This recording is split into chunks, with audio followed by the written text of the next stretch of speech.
my entire moral code as a kid and now is a need to be thought of as good. That's dangerous. That's dangerous for you. It was all I wrote about. It was all I wanted. It was the complete and total belief system that I subscribed to as a kid. Do the right thing. Do the good thing. But generally, that's the normal belief system for every kid. When you're growing up, your parents, your guardians, your school, your church, everyone is telling you to be the good kid, do the right thing, always be nice, always be kind, So I think it's not a bad thing, but let's continue listening to what she has to say on this.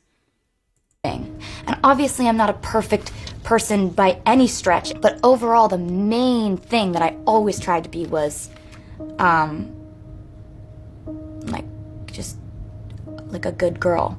Hey everybody, I'm Taylor. I've been trained to be happy when you get a lot of praise.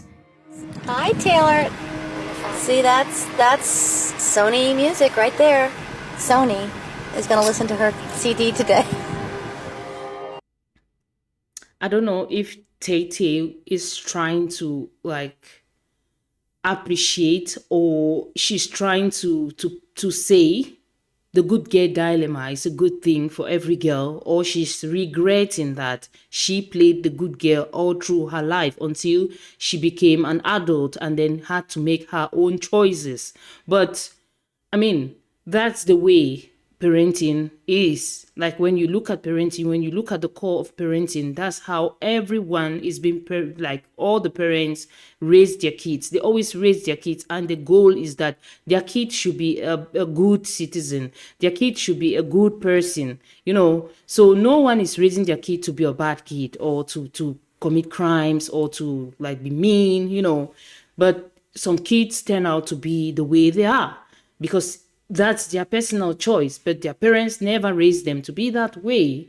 And for Tay to be talking about being the good girl dilemma, being a good girl as if it was a bad thing, I don't know, because this was just a short from a longer form video where she made this, she talked about being a good girl while she was growing up, but I've not seen a longer form of this video. But guys, if you've seen the long form, please do me a favor to share on the comment section. But from the way you see her talking, it's like she doesn't like the fact that she was a good girl, and she doesn't like the fact that her parents always told her to be the good girl, always be the good one, do good things, But all these things do play out later in our lives. When you grow up, all the lessons, the good lessons that you learn from your parents, you start implementing them in your life. You try to put value in everything you do. You try to give it your all. You try to be good to your neighbors. I mean, like in the Bible, one of the greatest commandments is love your neighbors as yourself. And if you love your neighbors as yourself and you do unto others as you want them to do to you, your life will be seamless. You always be peaceful. You always be happy in life.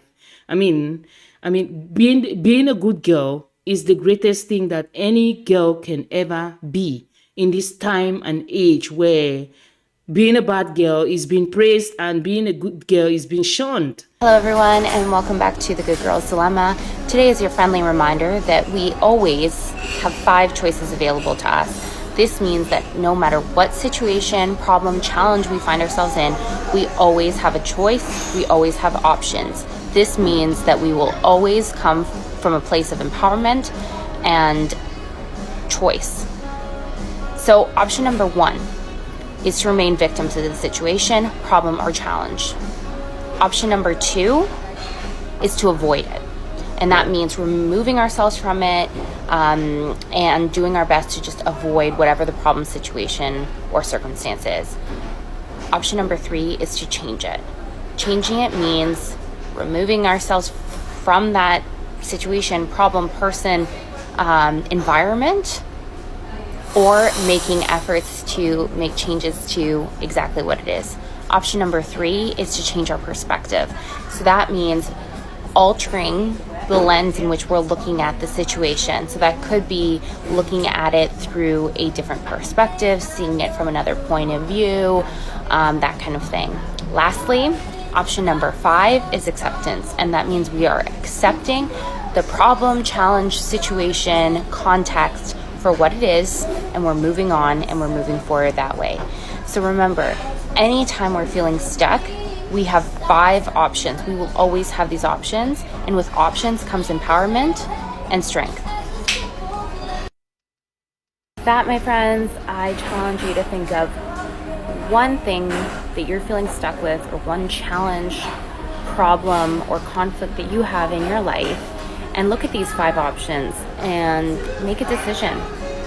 What is your path forward? What choice are you going to take? Good luck.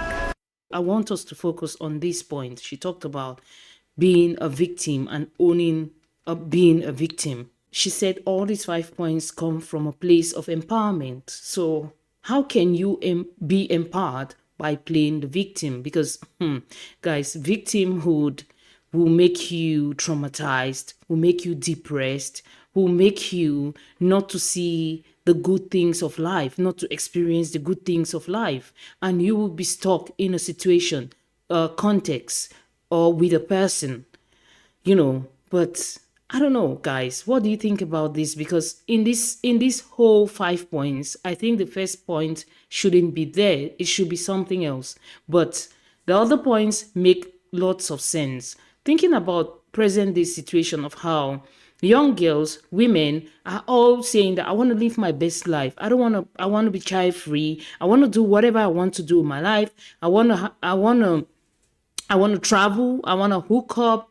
I want to be with as many men as I want. And I don't want to be exclusive, and all this. And no one really cares about values. No woman cares about having ethics. No woman cares about having substance anymore. So with this kind of challenge, every girl should jump on it.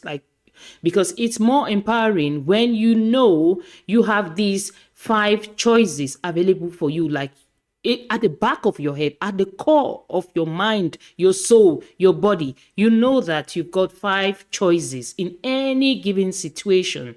But as I already said, the first choice I don't agree with, because the first choice is like playing victim, and she says you should play victim and you should own being victim.